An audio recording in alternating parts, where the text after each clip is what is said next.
एक न्यूज जो है आप सभी के लिए बहुत इम्पोर्टेंट है। जी बिहार झारखंड ये वेरीफाइड है, ये टिक का मतलब ही होता है। बिहार शिक्षक नियोजन को लेकर सरकारी दावों की खुली पोल, बहाली के लिए 2022 तक करना होगा इंतजार। जी हाँ दोस्तों, बात हो रही 94,000 शिक्षकों की भर्ती प्रक्रिया, जिसमें पहले चरण की काउंसलिंग हो चुकी है। वहीं पे दूसरे चरण की भी काउंसलिंग समाप्त हो चुकी है। अब तीसरे चरण की काउंसलिंग की प्रक्रिया अब सुचारू रूप से अब शुरू होगी। कहा गया था लेटर के अकॉर्डिंग कि अगस्त के लास्ट वीक तक थर्ड फेज की काउंसलिंग हो जानी है। गवर्नमेंट को सिर्फ नोटिस निकालनी है कि जहाँ जहाँ काउंसलिंग कैंसिल किया गया है डेट के साथ 125, 628 और पंचायत, कई जगह ऐसे हैं जहाँ पे काउंसलिंग की प्रक्रिया नहीं हुई है। नहीं होने के कारण काफ़ी लोगों में एक असंतोष की भावना है, क्योंकि उनका मेधा कम अंक जो है कम है, और परसेंटेज के अकॉर्डिंग वो सोच रहे हैं कि फर्स्ट फेज नहीं, सेकंड फेज नहीं, कम से कम थर्ड फेज में हमें मौका मिले और हमारी काउंसलिंग हो जाए। काउंसलिंग के साथ लोगों ने मांग रखा कि जिनकी काउंसलिंग हो चुकी है उनका धीरे धीरे डॉक्यूमेंट वेरिफिकेशन करके नियुक्ति प्रक्रिया देनी शुरू की जाए। अगर आप नियुक्ति प्रक्रिया नहीं दे सकते तो सारी काउंसलिंग प्रक्रिया को समाप्त किया जाए और उसके साथ ही नए सिरे से स्टेप बाय स्टेप करके इस बहाली को कंप्लीट किया जाए। विजय कुमार चौधरी यहाँ पे है, उन्होंने ही कहा कि बिहार शिक्षक नियोजन को लेकर सरकारी दावे की खुली पोल, बहाली के लिए 2022 तक करना पड़ेगा इंतजार।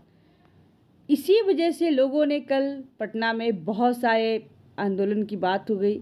बहुत सारे ग्रुप में लोग एक्टिव है कि नहीं, गवर्नमेंट जो है बिना आंदोलन से नहीं मानने वाली है। बात होती है यहाँ पे 2019 से अगर हम देखते हैं बहाली के लिए, तो फॉर्म अप्लाई करने से लेकर के NIS DLED केस हो या DLED की प्राथमिकता हो या BEd की प्राथमिकता हो, मतलब हर समय कहीं ना कहीं अभ्यर्थी इसमें परेशान हुए। कोविड की वजह से कहीं नहीं जा सकते, ट्विटर पे ट्रेंड करके, मैनुअली यहाँ से कैंडल मार्च करके, ये सचिवालय से लेकर गांधी मैदान से लेकर मतलब वहाँ पे CM आवास तक, शिक्षा मंत्री के आवास तक, हमेशा इस तरह से अपडेट आई है और लोगों ने इसका पूरा समर्थन किया है। अब फिर लोग फिर जोर शोर से तैयार में है कि काउंसलिंग ही नियुक्ति पत्र नहीं होता है, काउंसलिंग के साथ स्कूल अगर खुल चुकी है तो हमें नियुक्ति पत्र चाहिए। देखते हैं उसके लिए क्या अपडेट आई है। अगर आप इस चैनल पर नए हैं तो इसे सब्सक्राइब करें, लाइक करें और शेयर करना बिल्कुल ना भूलें। देखते हैं अपडेट। वहीं आज तक पे ये न्यूज आई है कि चयनित शिक्षकों को भोपाल में बड़ा प्रदर्शन, CM शिवराज सिंह चौहान के लिए राखी लेकर पहुंची चयनित महिला शिक्षक, रक्षाबंधन के तोहफे मांगी, 2 साल सेट की परी ज्वाइनिंग। जब तक आज तक संवाददाता रविशपाल सिंह की रिपोर्ट। MP में भी कुछ यही हाल है। मध्य प्रदेश की राजधानी भोपाल है, जैसे बिहार में हो रखा है। क्या कंडीशन है कि वहाँ पे 2 साल पहले काउंसलिंग हुई थी और अभी तक ज्वाइनिंग लेटर नहीं दी गई है।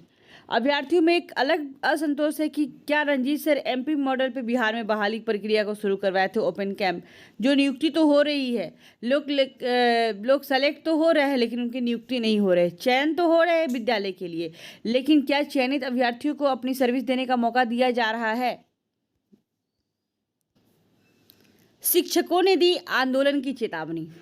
जी हाँ दोस्तों, हम सभी अभ्यर्थी इस पीड़ा से गुजर रहे हैं कि गवर्नमेंट जो रूल अपनाई है ओपन कैंप की, सिर्फ ओपन कैंप के नाम पे अभ्यर्थियों को ठगा गया है। आप हर कैंप से बात करते हैं, हम बात करते जुलाई से शुरू हुई कैंप में, कहीं मेधा सूची का प्रकाशन नहीं, तो कहीं काउंसलिंग प्रक्रिया सही नहीं, कहीं नाम सही होते हुए भी लोगों को बुलाया नहीं गया। मतलब क्या है ये? ओपन कैंप का मतलब तो ये नहीं होता है। फिर जुलाई ऑल ओवर आते हैं, कंप्लीट होने के बाद तो अगस्त में देखते हैं। अगस्त में तो डायरेक्ट ओपन कैंप के नाम पे क्लोज कैंप कर दिया गया। जैसे अभ्यर्थी गेट पे खड़े और उनका नाम बुलाया जा रहा है तो उनको इसलिए अंदर नहीं जाने दिया कि ऊपर से ऑर्डर है। भाई ऊपर से किससे ऑर्डर है?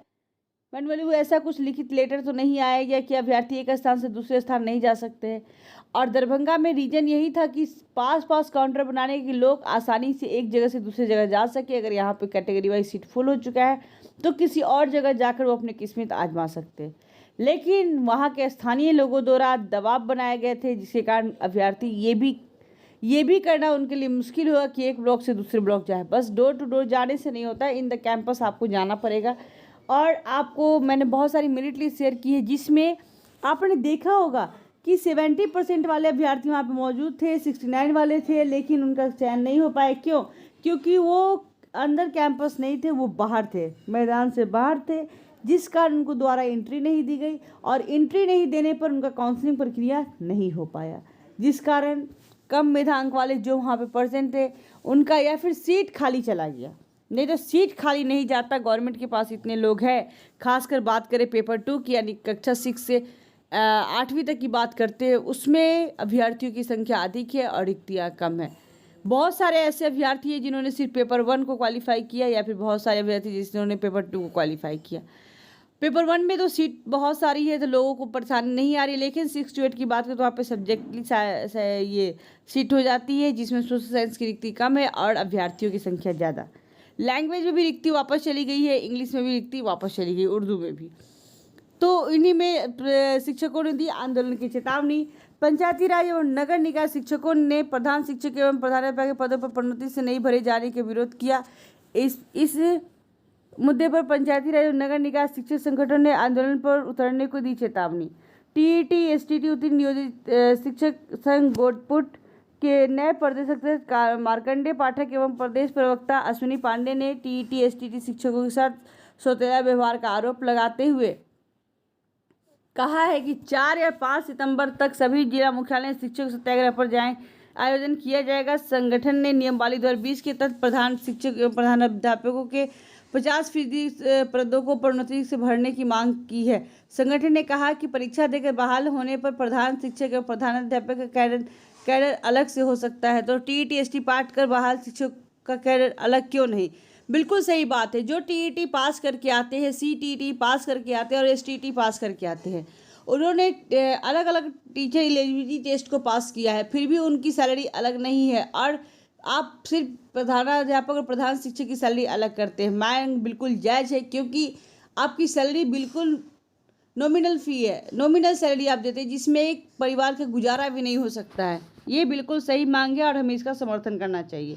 दूसरी ओर बिहार के राज्य प्राथमिक शिक्षक संघ के प्रदेश अध्यक्ष प्रदीप कुमार पप्पू ने प्रधान शिक्षकों एवं प्रधानाध्यापक पदों पर प्रोन्नति से पंचायती राज एवं नगर निकाय शिक्षकों को वंचित किए जाने के विरोध में कहा कि 21 अगस्त को जिला मुख्यालय पर कैबिनेट के निर्णय की प्रतियां जलाई जाएगी। राज्य स्तरीय स्नातकोत्तर +2 शिक्षक संगठन के प्रदेश महासचिव डॉक्टर श्री चौधरी ने कहा कि उच्च माध्यमिक विद्यालयों में प्रधानाध्यापक के बदले प्राचार्य का पद होना चाहिए। उच्च माध्यमिक विद्यालयों में प्राचार्य का पद पर नियुक्ति होती न्यूनतम योग्यता उच्च माध्यमिक विद्यालय शिक्षक के पद पर 4 वर्ष का अनुभव होना चाहिए।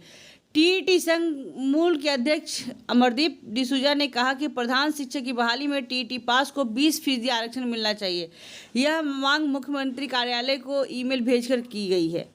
अभ्यर्थी तरह तरह से मांग कर रहे हैं। साथ ही एक आंदोलन ये भी होगा कि साथ में जो जितने भी अभ्यर्थी काउंसलिंग हो चुके हैं या फिर जो काउंसलिंग की प्रक्रिया बची हुई इसे पूर्ण करके जल्द से जल्द हम सभी को नियुक्ति पत्र दिया जाए। ना तो फिर आप बिहार की जो डाटा है, बिहार का जो रेशियो है, बिहार का जो छवि है खराब है शिक्षा के मामले में, तो वो बनी रहेगी स्थिति। इसे सुधारने के लिए आपने जो भी नए टीचर को सेलेक्ट किया है, चयनित किया है कि उनको ये विद्यालय इधर साइड में या एरिया वाइज जो भी सेलेक्ट हुए लोग, उनके लिए आपको जल्द से जल्द ज्वाइनिंग लेटर देनी होगी ताकि वो जा करके अपनी सर्विस को पूर्ण रूप से सुचारू रूप से सही कर सके। अब बात करते हैं थोड़ा सा 3rd फेज काउंसलिंग की। अगर आप 3rd फेज काउंसलिंग में जाने जा रहे हैं तो थोड़ा सा होमवर्क करके जाए। इसलिए होमवर्क करके जाए कि होमवर्क बहुत ज़रूरी है। आपसे ऊपर जितने भी अभ्यर्थी हैं उनका प्रिंट आउट निकालें और लास्ट में जितने भी अभ्यर्थी सेलेक्टेड हो चुके हैं उस डिस्ट्रिक्ट में, क्योंकि हर अभ्यर्थी बहुत सारी जगहों पे फॉर्म डाला है लेकिन वो पहुँच कहीं एक ही जगह रह रहे हैं।